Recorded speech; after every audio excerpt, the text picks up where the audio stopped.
extraordinarily pleased to bring you the 2023 Equity Week. We have been planning this week for a large amount of time. It seems like it's been every day for the past 4 months. I'd like to, at this time, thank the wonderful Equity Week Committee, who this would not be possible without the committee. So for those of you who are here in the on the committee, would you please raise your hand or stand so we can acknowledge you? Thank you.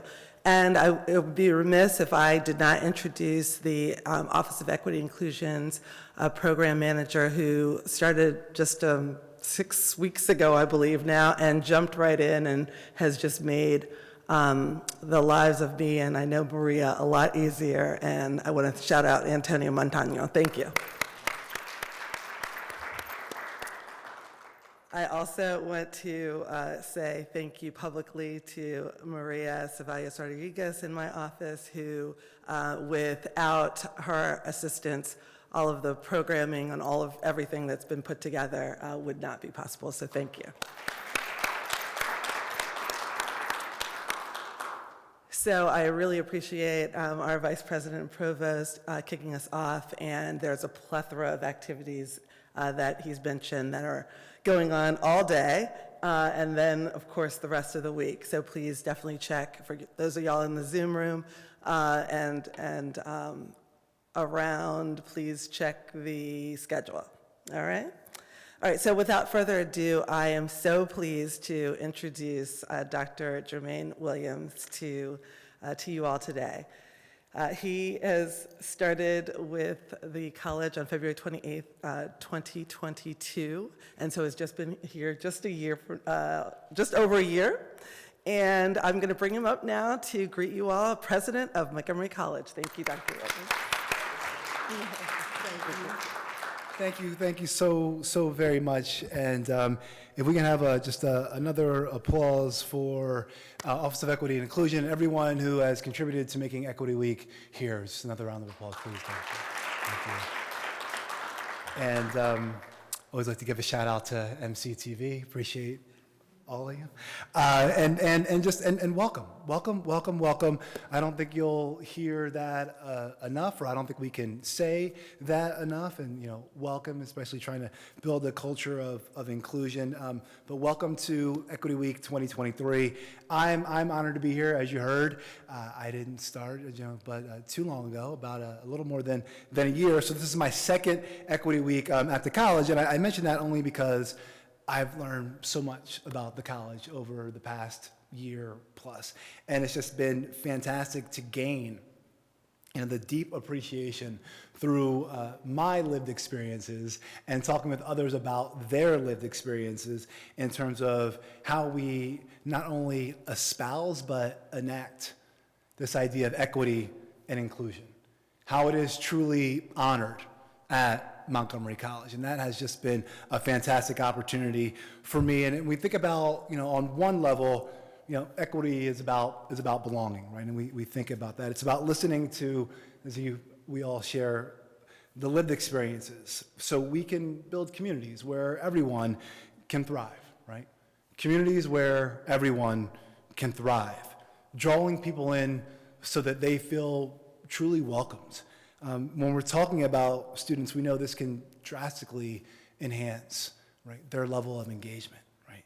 It can make the difference between a student who feels comfortable enough to engage in intellectual curiosity and explore new topics and ask for help, right? It can really create that safe place and space that we desire to provide, for our students. And at the college, these interactions are, they're welcoming, building bridges, right?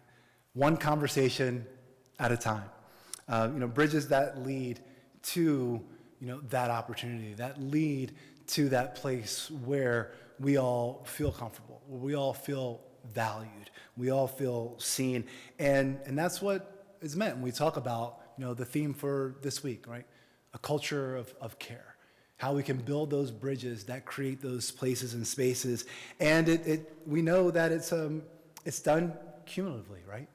It's in totality. We have to do this together. It takes individuals who, not just today and not just this week, as I've experienced for more than a year, but every day, day in and day out, the individuals who create those moments, those experiences, those circumstances, to really convey that welcoming feeling. And I hear about this all the time.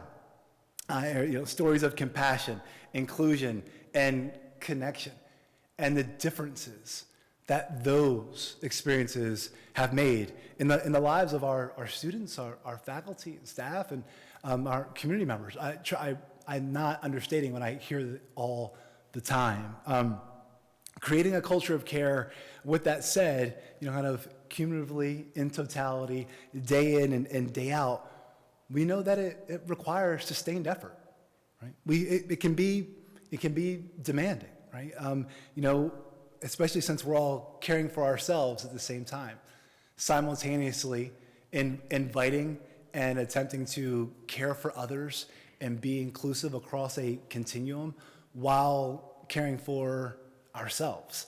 And we're consistently extending ourselves in multiple different directions. So how do we sustain that? And I think we will talk about that this week. And, just the reality that many of us spend more time awake with individuals in this room than we do with our family members, right? So how do we sustain that? How do we fortify that? And how do we keep that momentum going? And share this because research has shown that workplaces where equity and inclusion are valued are some of the most satisfying places where individuals can be. And they're also some of the most productive because individuals, they can grow and develop. They feel nurtured. There's a sense of safety and vulnerability, a sense of support. So there's just more innovation when we're working and efforting in those environments. I've seen it firsthand at our college, and I'm just so appreciative that we invest so much in ourselves and our team members. As we are constantly learning, I know, and I'm not going to be here for a long time, but I want to share, I'm big on I statements. As I am constantly learning, and if this applies to you, feel free to embrace it and try it on, see how it feels. But as I'm constantly learning, I know that I don't get it right all the time. I know there's consistent opportunities for redirection. I know that there's different learnings that appear at different points in time. So being self-reflective and attentive to nuances, they really help us really embrace that sense of inclusion.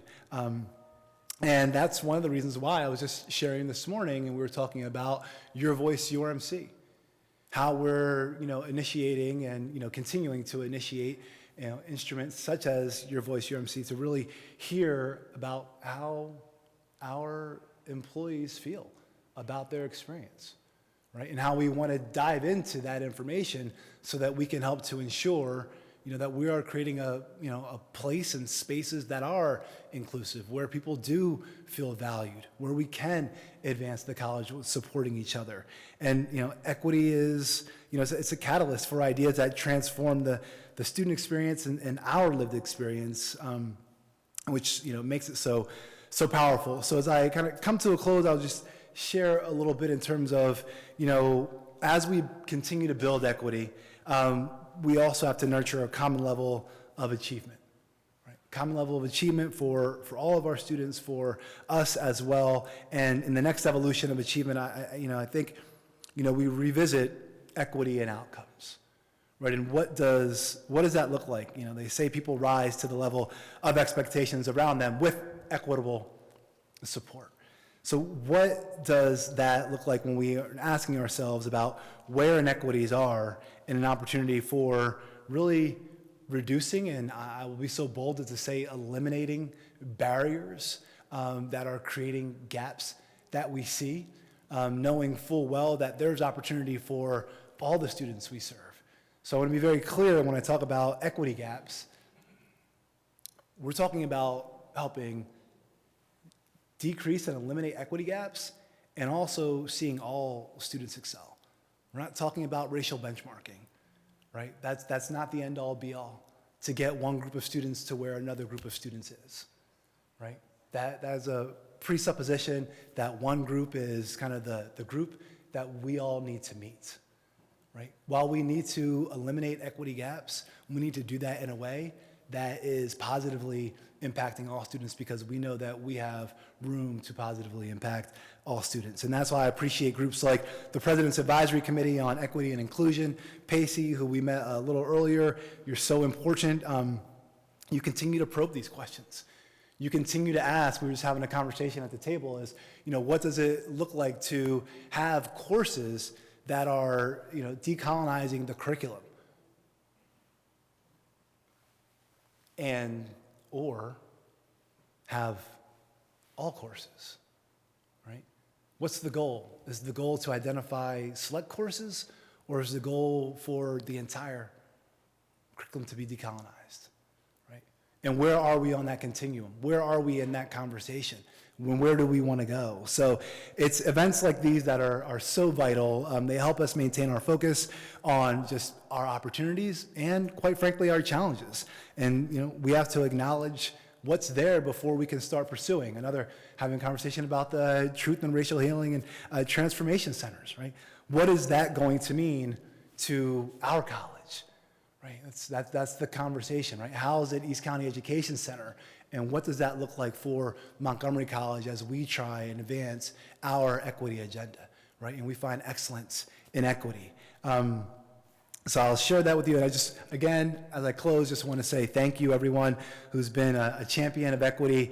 I know this has happened long before I arrived. It's one of the components that made me so excited about joining Montgomery College, and just to be able to live it, breathe it, wear it day in and day out with each and every one of you in this room and in the Zoomosphere, it's just really is so exhilarating. So again, thankful to everyone who has made this come to fruition, and looking forward to a great conversation after I leave, and a week of events and days of events after that. So thank you, everybody.